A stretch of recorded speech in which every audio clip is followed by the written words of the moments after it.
ሰላም ጤና ይስጥልኝ።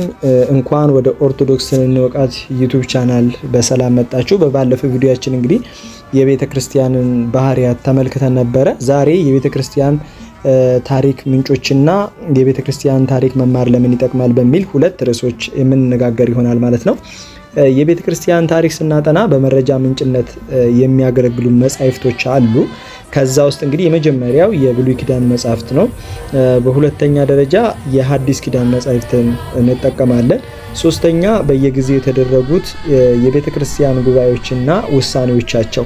እንደምናውቀው ቅድስት ኦርቶዶክሳዊት ቤተ ክርስቲያናችን በዓለም አቀፍ ከተደረጉ ጉባኤያት መካከል ሶስት ዋና ዋና ጉባኤያትን ትቀበላለች። ጉባኤ ኒቅያ፣ ጉባኤ ኤፌሶን እና ጉባኤ ቁስጥንጥንያ ናቸው ማለት ነው። በዚህን ጊዜ አባቶቻችን ተሰባስበው ውሳኔዎች አሉ፣ ብዙ ውሳኔዎች ማለት ነው። ወደፊት እናያቸዋለን እና እነዛ ውሳኔዎች እንግዲህ ለቤተ ክርስቲያን የታሪክ ማስረጃነት እንደ ምንጭ ሆነው እንጠቀማቸዋለን ማለት ነው። አራተኛው የቤተ ክርስቲያን አባቶች የጻፏቸው የታሪክ መጻሕፍት ታሪኩ በተፈጸመበት ቦታና ጊዜ ተገኝተው የቤተ ክርስቲያንና የዘመኑን ታሪክ የጻፉ ጸሐፊዎች ለምሳሌ እነ ሩፊኖስ፣ ሶቅራጠስ፣ ዮሴፍ ወልደ ኦሪዮን፣ አውሳቢዮስ የጻፏቸው መጻሕፍት እነዚህ ሁሉ የቤተ ክርስቲያን ታሪክ ምንጭ ናቸው ማለት ነው። ለቤተ ክርስቲያን ታሪክ በምንጭነት እንጠቀምባቸዋለን።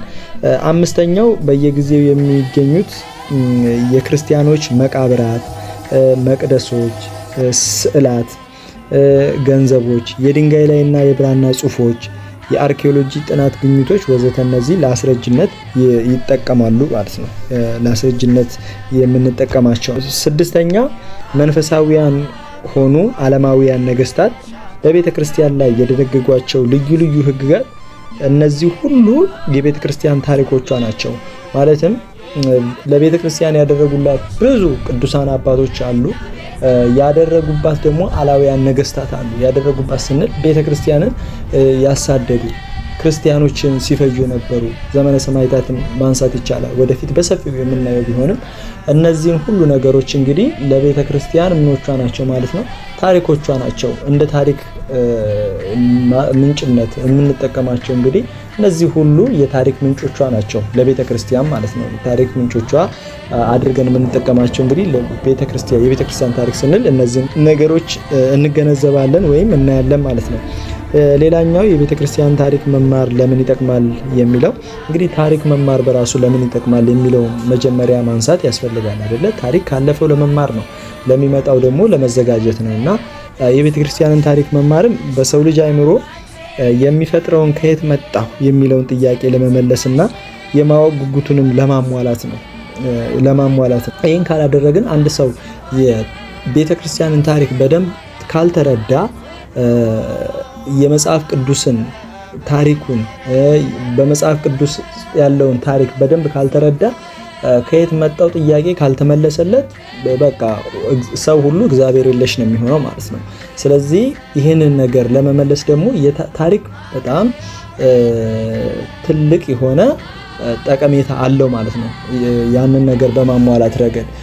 ስለዚህ ሃይማኖት የተሰጠ እንጂ ያልተፈጠረ እንዳልሆነ ለማሳወቅ የሚጠቅምን ታሪክ ነው ማለት ነው። ታሪክን ስናቅ ነው፣ በታሪክ መረጃነት ማስረጃነት ነው ያንን ነገር ልናስረዳና ልናሳውቅ የምንችለው። ሁለተኛው ስላለፈው ዘመን ለማወቅና ከሚመጣው ፈተና ለመጠበቅ ነው። እንግዲህ ያው እንደምናውቀው በቤተ ክርስቲያን ላይ በጣም ልዩ ልዩ መከራና ስቃይ ደርሶባታል። ቤተ ክርስቲያን ስንል ይገባቸዋል አይደለ?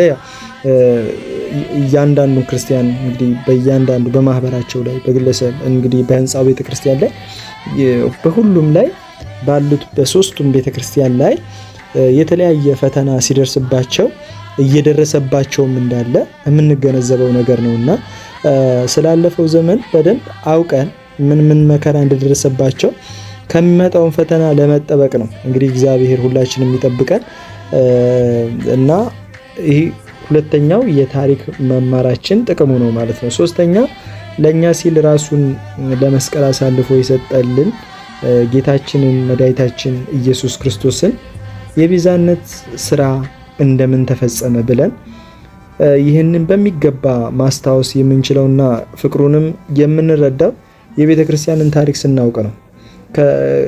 ይህ ካልሆነ ግን ጋፕ ከተፈጠረ ሚስኮንሰፕሽን ይፈጠራል ማለት ነው። የሆነ አንደርስታንድ የማናደርጋቸው ነገሮች ሊኖሩ ይችላሉ። ስለዚህ ፍቅሩን፣ የእሱን ቸርነቱን፣ ለእኛ ያደረገውን ርኅራሄውን ያንን ሁሉ ተረድተን የአምላካችንን ፍቅሩንና ሁሉን ነገር አውቀን በቤቱ እንድንመላለስ እንድንጸና የሚያደርገን ታሪኩን ስናቅ ነው። ይተረካል አይደለ? ታሪኩን ስናቅ ነው። ያ በምድር ላይ 33 ዓመት ያደረገውን ታሪክ እሱን የምንገነዘበው በታሪክ ነው። ስለዚህ ታሪክ ስንማር ነው እና ያንን ለማድረግ እንጠቀማለን ማለት ነው። እንግዲህ የቤተ ክርስቲያን ታሪክ እንግዲህ ማጥናት ያው የዓለምን ታሪክ እንደማጥናት ነው። የቤተ ክርስቲያንን ታሪክ ማጥናት ማለት ነው። ስለዚህ በሌላም በኩል የቤተ ክርስቲያንን ታሪክ ማጥናት ያው የዓለምን ታሪክ እንደማጥናት ነው። የዓለምን ታሪክ እንደማጥናት ነው። ስለዚህ ቤተ ክርስቲያን ሁሉንም ነው እየዘገበች የምትይዘውና እሷን ማጥናት፣ እሷ ውስጥ ያለውን ማጥናት ሰፊውን ዓለም እንደማጥናት ነው። በሌላም በኩል ያው የዓለምን ታሪክ መዛግብት በባለቤትነት ይዛ ያው በየዘመኑ የነበረውን አሰናድታ የቆየች ቤተክርስቲያን እንደመሆኗ መጠን የትኞቹ መዛግብት ለምን የት እንደሚገኙ ለመረዳት እንግዲህ የቤተክርስቲያንን ታሪክ ማጥናት ያስፈልጋል ማለት ነው። በጥቅሉ የቤተክርስቲያን የታሪክ ምንጮችና የቤተክርስቲያንን ታሪክ መማር ለምን ይጠቅማል የሚለውን እነዚህን ሀሳቦች ነው እንግዲህ የሚያካትተው ማለት ነው። በሌላ ቪዲዮ ዳግም እስከምንገናኝ ቸር ሰንብቱልን።